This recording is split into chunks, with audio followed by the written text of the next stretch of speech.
What's going on, Chris? What do we got today? Just my Sunday paper. Just kidding. What we have today is the 2024 Volkswagen Atlas Peak Edition. Nice. I love that.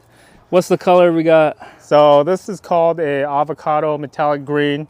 It's very rare because avocados are in a shortage and a lot go into the manufacturing of that paint, you know. Nice. But with that, this is the more off-road trim of the Volkswagen Atlas. Volkswagen Atlas is VW's 3-row SUV. And so as you can tell, you get, black 20-inch alloy wheels over here. But what I really love is the interior of this car. You get a ton of space. The interior is very well put together. The seats are comfortable. And because this is the Peak Edition, you get that orange stitching on the side, just highlighting everything right there. It's a lot of room. Yeah, exactly. What do we got? A 3-row?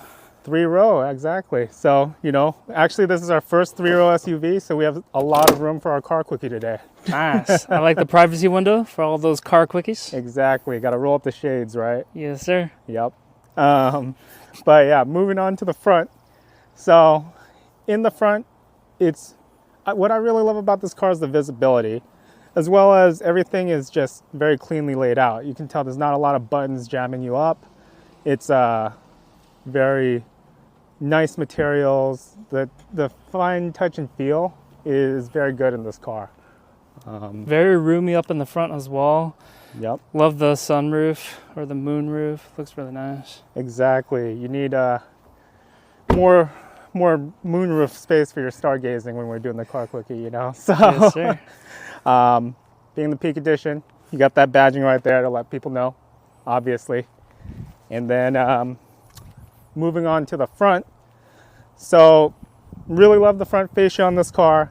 It's very clean, very minimalistic. The engine now only available is a inline 4, but they've redone the turbocharger and it puts out 270 horsepower, about 265 foot-pounds of torque.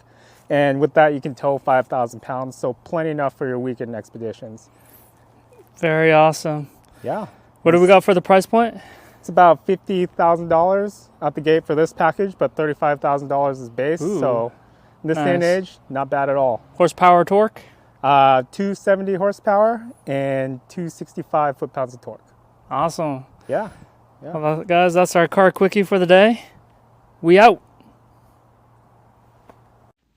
All right, so you guys have been asking for this Chris score, and so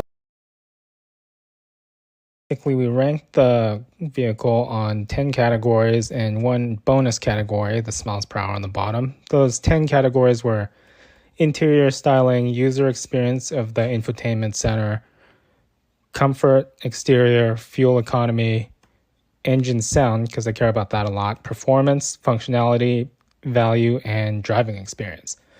So going down the list, the interior we rated a 9. It's comfortable. It has comfortable seats, a huge sunroof, nice materials, and great visibility. So it's very pleasant inside, very spacious as well. User experience, the infotainment system is not the most intuitive. It was fairly easy to figure out, but for different demographics, I could see it being a little bit harder to adopt. And so we rated that a 6. Comfort, it is pretty comfortable. The seats are supportive in the right areas. It's not like eating you like a Chevy Nova or something like that.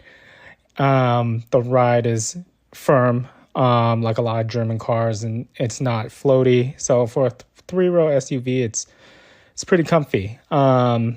Exterior, I really like the styling on this. It has nice lines. It's minimalistic. It's not too over the top. So we rated this a 9. Fuel economy, 20 to 23 miles per gallon, fairly average in today's world. So that's a 7. Engine sound, motor sounds pretty cool. The turbo noises are nice. A little bit maybe underpowered, which you see here in the performance where it's a 6. Because, a turbo 4-cylinder with a 3-row SUV, it's just, you're not going to win any races with that. Functionality. So I put it at 9.5 for functionality. It's very functional. It has all-wheel drive. You can go off-road. You can carry all the kids from soccer practice. You put the seats down, you have 96.6 cubic feet of storage.